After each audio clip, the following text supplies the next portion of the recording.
नमस्कार मित्रांनो, मी उदय लाड पुन्हा एकदा स्वागत करतो आपल्या सर्वांचा आवडत्या युट्यूब चॅनल शेती मित्र वर व्हिडिओ पाहणाऱ्या प्रत्येक शेतकरी मित्राच्या आणि कास्तकार बांधवाच्या आजच्या व्हिडिओमध्ये मनापासून खूप खूप स्वागत। मित्रांनो, थंबनेल पाहितलं, टायटल वाचलं हो मित्रांनो, सामान्य कास्तकार बांधवाचं नशीब पालटणारा सर्वात महत्वाचा व्हिडिओ की आता फक्त 10 गुंठे जमिनीत पावसाळी कोथिंबीर लागवड करून फक्त 40 दिवसात आपण कमावू शकतो कमीत कमी 1 लाखांचा निव्वळ नफा। ही सध्याच्या कंडिशनची सर्वात महत्वाची अपडेट आहे। हा सध्याच्या कंडिशनचा सर्वात महत्वाचा व्हिडिओ आहे की फक्त 10 गुंठे जमिनीत पावसाळी कोथिंबीर लागवड करून आता आपण फक्त 40 दिवसात कमावू शकतात कमीत कमी 1 लाखांचा निव्वळ नफा। मग यासाठी काय करायचं आहे, कोणत्या पद्धतीचं आपलं नियोजन असलं पाहिजे, जमीन कोणत्या पद्धतीची असायला हवी, कोणत्या बियाणाची निवड करायची आहे, एवढं केल्यानंतर खरं 40 दिवसात 10 गुंठे पावसाळी कोथिंबीर लागवड करून आपल्याला लाखोंचा निव्वळ नफा मिळणार काय, या प्रश्नाचं अचूक उत्तर जाणून घेण्यासाठी आता आपण सर्वांनी हा व्हिडिओ इथून सुरुवातीपासून शेवटपर्यंत पाहावा। हा व्हिडिओ सुरुवातीपासून शेवटपर्यंत पाहत असताना जर आपल्याला मनापासून आवडला तर जरूर या व्हिडिओला या ठिकाणी एक लाईक करा। जास्तीत जास्त कास्तकार बांधवांपर्यंत हा व्हिडिओ पाठविण्यासाठी या व्हिडिओला या ठिकाणी जरूर शेअर करा। शेअर करण्यासाठी आपण personal WhatsApp number, WhatsApp group, Telegram group, Facebook, Instagram, Snapchat या सोशल मीडियाच्या साधनांचा वापर करून जरूर या व्हिडिओची लिंक या ठिकाणी शेअर करत चला। राहिला असेल सबस्क्राइब करायचं तर प्रत्येक मायबाप शेतकरी मित्राला आणि कास्तकार बांधवाला हात जोडून मनापासून कळकळीची विनंती करतो की मायबाप शेतकरी मित्रांनो आणि कास्तकार बांधवांनो, आपल्या सर्वांना तर मी आपलं मानलंय, आयुष्याच्या शेवटच्या श्वासापर्यंत आपल्या सर्वांना मी आपलंच मानणार। आपण देखील मला आपला आणि घरातील सदस्य या ठिकाणी मानत असाल तर जरूर या ठिकाणी चॅनलला सबस्क्राइब करून घ्या। चॅनलला सबस्क्राइब करण्यासाठी या व्हिडिओच्या डाव्या साईडला खालच्या बाजूस येऊन दिसणाऱ्या लाल रंगाच्या सबस्क्राइबच्या किंवा मराठीतील सदस्याच्या ऑप्शनला टच करा। त्यानंतर रंग बदलून बाजूला घंटी या घंटीला टच करून ऑल या नोटिफिकेशनला ऑन करा। यामुळे येणारा प्रत्येक व्हिडिओ हा आपणास या ठिकाणी मिळत राहतो। तर बघा मित्रांनो, सामान्य कास्तकार बांधवाचं नशीब पालटणारा सर्वात महत्वाचा व्हिडिओ की फक्त 10 गुंठे जमिनीत आता पावसाळी कोथिंबीर लागवड करून आपण फक्त 40 दिवसांमध्ये कमावू शकतात कमीत कमी 1 लाखांचा निव्वळ नफा।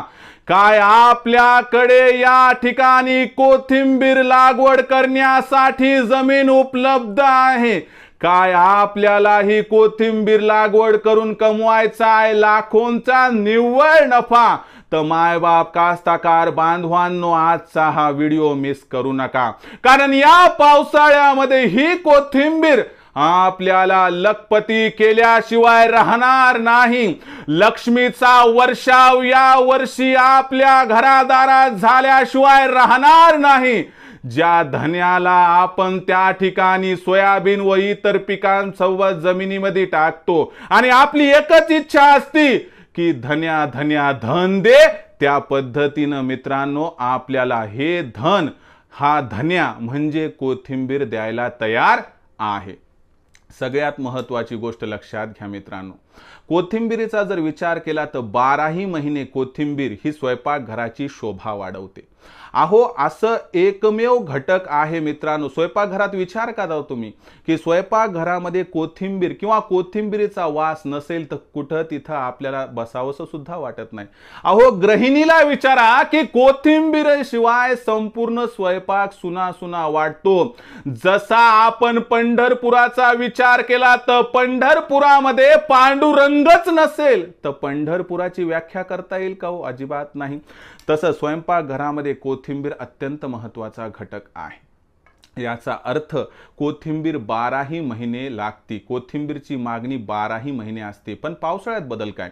पावसाळ्यामध्ये सामान्य शेतकरी हा जास्त करून परंपरागत पिकाकडे वळतो. म्हणजे तो सोयाबीनकडे जातो, तो कापसाकडे जातो, तो ऊसाकडे जातो, तो केळीकडे जातो, तो इतर पिकाकडे जात असतो. त्यामुळे एकतर कोथिंबीर लागवडीसाठी क्षेत्र कमी असते. दुसरी महत्त्वाची गोष्ट की सुपीक आणि काळ्या जमिनीमध्ये कोथिंबीर पीक येऊ शकत नाही. येत नाही अशातला भाग नाही. प्रॉब्लेम काय की जमिनीचा त्या ठिकाणी आपण विचार केला तर ही जमीन मजबूत असते, यात पाणी धरून ठेवण्याची क्षमता असते आणि पाणी जास्त दिवस राहिलं तर कोथिंबीरचं मुळ्या त्या ठिकाणी सडण्याची भीती असते.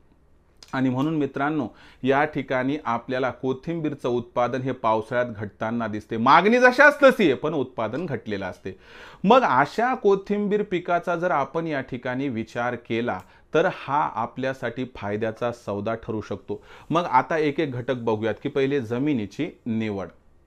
कोथिंबीर पिकासाठी जमिनीची निवड करत असताना पाण्याचा उत्तम निचरा होणारी जमीन निवडावी. ही जमीन हलक्या प्रतीची असेल तर काही प्रॉब्लेम नाही. जेवढी हलकी जमीन तेवढं पावसाळ्यात बरं.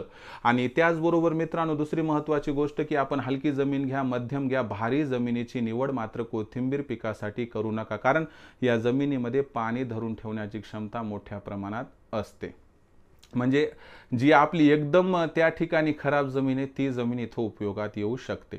मग आता काय करायचं? आपण जमिनीची निवड केली. जमिनीला काय करायचं मित्रांनो? 2-3 पाळ्या वगैरे घालायच्या, मस्तपैकी मशागत करून घेतल्यासारखं करून घ्यायचं आणि मग जमिनीला समतल करून घ्यायचं. जमीन समतल झाल्यानंतर काय करायचं मित्रांनो? त्याच्यामध्ये आपण या ठिकाणी काय की आता शेणखत असेल तर टाका, नसेल तर जाऊ द्या, काही एवढं काही विशेष नाही, असेल तर फायदाच आहे. आता आपण काय करायचं मित्रांनो की आता पहिला विचार करायचा की आपल्याला कशा पद्धतीनं लागवड करायची. 10 गुंठे जमिनीचं क्षेत्र आहे आपलं. तर सगळ्यात महत्त्वाची गोष्ट काही जण कोथिंबीर म्हणजे धने पेरतात, काही जण काय करतात मित्रांनो बेड वडतात, काही जण ते मोठे मोठे जे असतात ना असे चौकोनी ते त्या ठिकाणी तयार करतात. तर आपल्या पद्धतीने जे आपल्याला सोयीस्कर आहे ते करा. पण माझं म्हणणे पावसाळ्यामध्ये बेड वडलेले बरे, कारण पाणी अतिरिक्त झालं तर त्याचा निचरा व्हायला मदत होते आणि आपलं कोथिंबीरचं पीक जे ते व्यवस्थित राहते. कारण कोथिंबीरच्या मुळ्या सडण्याची जी भीती असते ती अतिरिक्त पावसामध्ये होऊ शकते आणि अतिरिक्त पाऊस हा पावसाळ्यात पडू शकतो. मग या पद्धतीनं काम करायचं मित्रांनो. आता जमीन वगैरे सगळी तयार झाली. आता 10 गुंठ्यासाठी बीज किती लागेल? तर 10 गुंठ्यासाठी तुम्हाला सांगतो 6 ते 7 किलो बीज लागते. मग आपल्याला काय करायचं आहे की या बियाणासोबतच खत व्यवस्थापन करायचे. कसं करायचं? तर तुम्ही 6-7 किलो या ठिकाणी बियाणं घ्या. त्याच्यामध्ये काय करायचं मित्रांनो एकरी NPK असतो 10-26-26 समजा उदाहरणार्थ. तर याचा वापर एका एकराला 50 किलो सांगितलेला आहे. तर 12.5 किलो आपण 10 गुंठ्यासाठी घ्यायचं. म्हणजे 7-7.5 किलो आपलं बीज राहील आणि 12.5 किलो खत राहील. 20 किलोचं हे टोटल मिश्रण इथं तयार होईल. मग याला आपण ब्रॉडकास्टिंग करू शकता, म्हणजे फेकू शकता स्प्रेड पद्धतीनं, नाहीतर मग तुम्ही पेरणी पण करू शकता. टोकन पद्धतीने लावणं कठीण आहे, परंतु तुम्ही जसं तुम्हाला सोयीस्कर आहे त्या पद्धतीने या ठिकाणी लागू शकता. पण धने जे ते फेकून लावलेले असं चांगले मानले जातात. धने लावत असताना एक काळजी घ्यायची मित्रांनो, धन्याची वरची जी साल असते ना, वरची जे कवर असते ते रफ असते. तर त्याच्यामुळे त्या हार्ड कवरला काढण्यासाठी आता काहीच नाही चपलीनं घासतात बघा. तर त्याला व्यवस्थितपणे घासलं तर याचा फायदा काय होतो की त्याची वरची जी साल असते ती निघून जाते आणि त्यामुळे त्याला आपण काय करायचं घासून घ्यायचं. 10-12 तास त्या ठिकाणी पाण्यामध्ये ठेवायचं आणि त्याच्यानंतर तुम्ही त्याला कोरडं झाल्यानंतर जर त्या ठिकाणी आपण जमिनीमध्ये टाकलं तर म्हणजे धन्याची उगवण क्षमता जबरदस्त होते. मग या पद्धतीनं आपलं काम या ठिकाणी सुरू होईल. आता याच्या माध्यमातून तुम्हाला सांगतो कमीत कमी 10 ते 12 दिवसाचा कालावधी लागतो कोथिंबीरीचं धन्यातून त्या ठिकाणी जे आहे तर अंकुरण होण्यासाठी. तर यानंतर लक्षात घ्या मित्रांनो की चला 10-12 दिवस इथं निघून गेले. त्यानंतर काय आहे मित्रांनो की आपल्याला एक काम करायचं, जे काही तण वगैरे दिसतं त्याला मात्र वारंवार काढून टाकत राहायचे.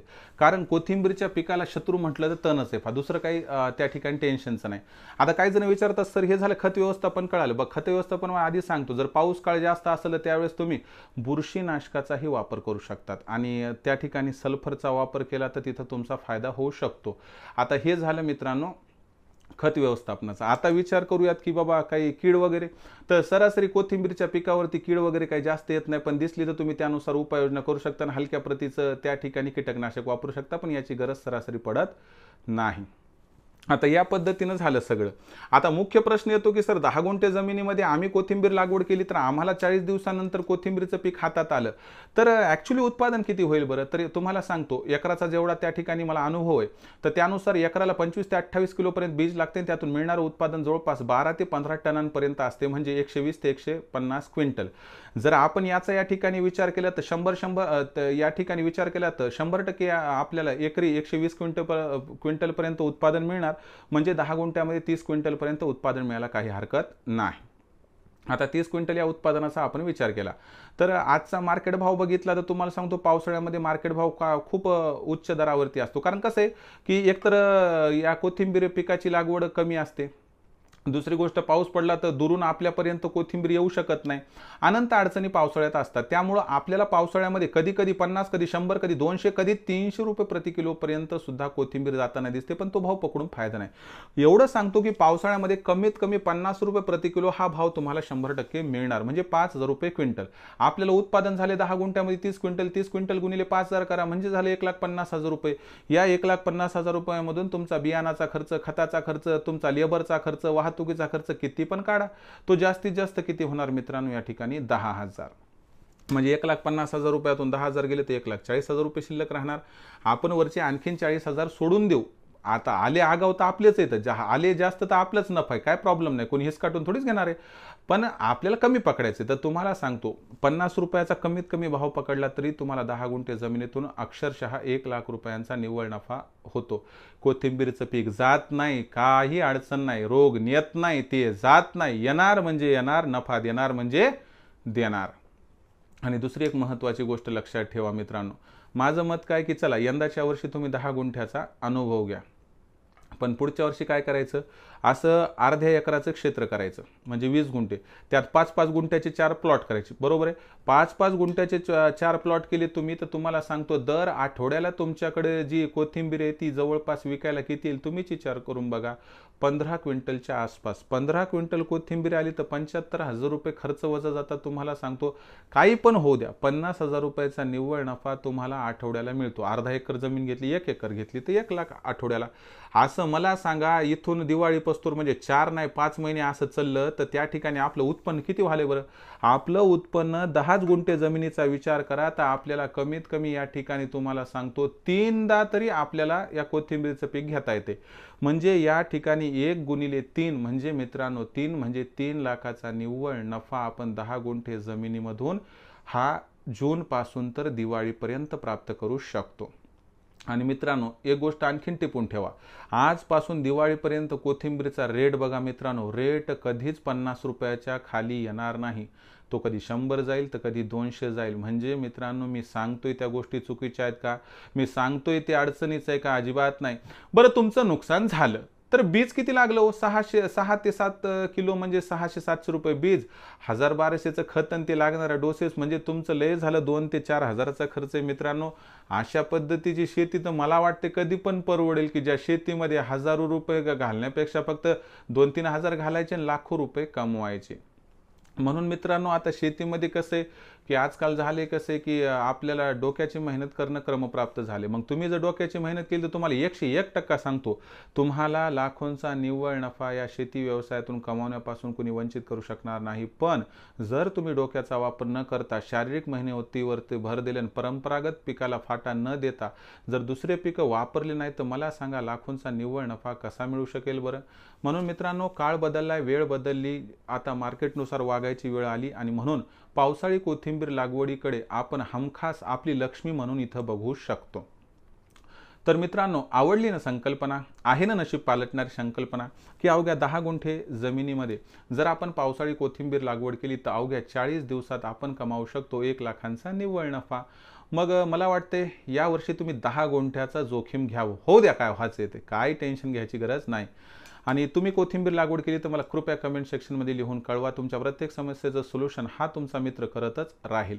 मला वाटते व्हिडिओ आपल्याला आवडला असेल तर असेच नवनवीन विविध व्हिडिओ तुमच्यासाठी आणत राहील. हा व्हिडिओ आवडला असेल तर लाईक करा. जास्तीत जास्त शेतकरी मित्र आणि कास्तकार बांधवांपर्यंत हा व्हिडिओ पाठवण्यासाठी शेअर करा. शेअर करण्यासाठी personal WhatsApp number, WhatsApp group, Telegram group, Facebook, Instagram, Snapchat या सोशल मीडियाच्या साधनांचा वापर करून व्हिडिओ जरूर शेअर करा, कारण हा व्हिडिओ तुमचं नशीब पालटणार आहे. तसं इतर माझ्या सामान्य कास्तकार बांधवाचं सुद्धा नशीब बदलू शकतो. त्याचबरोबर मित्रांनो, आपलं सबस्क्राईब राहिलं असेल तर प्रत्येक मायबाप शेतकरी मित्रांना कास्तकार बांधवाला हात जोडून मनापासून कळकळीची विनंती करतो की मायबाप शेतकरी मित्रांनो आणि कास्तकार बांधवांनो, आपल्या सर्वांना मी आपलं मानले. आयुष्याच्या शेवटच्या श्वासापर्यंत आपल्या सगळ्यांना मी आपलंच मानणार. आपण देखील मला आपल्या घरातील सदस्य मानत असाल तर घ्या सबस्क्राईब करून. यासाठी या व्हिडिओच्या डाव्या साईडला खालच्या बाजूस येऊन दिसणाऱ्या लाल रंगाच्या सबस्क्राईबच्या किंवा मराठीतील सदस्य व्हायच्या ऑप्शनला टच करा. त्यानंतर रंग बदलून बाजूला घंटील या घंटील टच करून ऑल या नोटिफिकेशनला ऑन करा. यामुळे येणारा प्रत्येक व्हिडिओ हा आपणास या ठिकाणी मिळत राहतो. तर मित्रांनो, अशाच एका नवीन व्हिडिओसह मी आपला मित्र उदय लाड आपल्या सर्वांच्या आवडत्या यूट्यूब चॅनल शेती मित्रावर मिळत राहील. तोपर्यंत माझ्या प्रत्येक शेतकरी मित्राच्या आणि कास्तकार बांधवाच्या आजच्या व्हिडिओमध्ये मनापासून पुन्हा एकदा खूप खूप आभार.